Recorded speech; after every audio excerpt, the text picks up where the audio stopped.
Hello everyone. तो लो जी आ गया खेसारी लाल यादव जी और एंजल लीजा का एक बहुत ही बेहतरीन होली सॉन्ग जो कि फुल वीडियो सॉन्ग में रिलीज हो चुका है।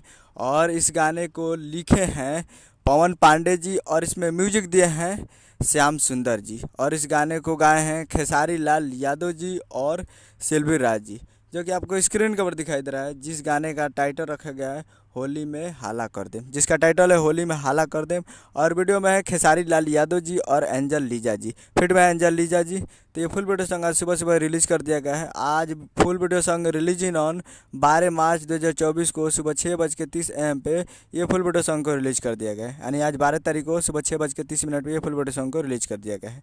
तो आप लोग अभी तक इस वीडियो सॉन्ग को नहीं देखे हैं तो आप लोग जाइए और जाकर आप देख सकते हैं Anant Anant music Bhojpuri YouTube channel पे। Anant music present Bhojpuri YouTube channel पे जाइए और जाकर इस फुल वीडियो सॉन्ग को देखिए और प्यार दीजिए। काफ़ी बेहतरीन सॉन्ग है, तो जाइए और जाकर देखिए। उम्मीद करूँ कि वीडियो अच्छा लगा हो तो चैनल को सब्सक्राइब करके बेल आइकन प्रेस करिए ताकि इससे खेसारी लाल यादव जी के लेटेस्ट मिलता है। वीडियो अच्छा लगा तो वीडियो को एक लाइक कीजिए। मिलते हैं अगले वीडियो में, तब तक के लिए जय हिंद जय भोजपुरी।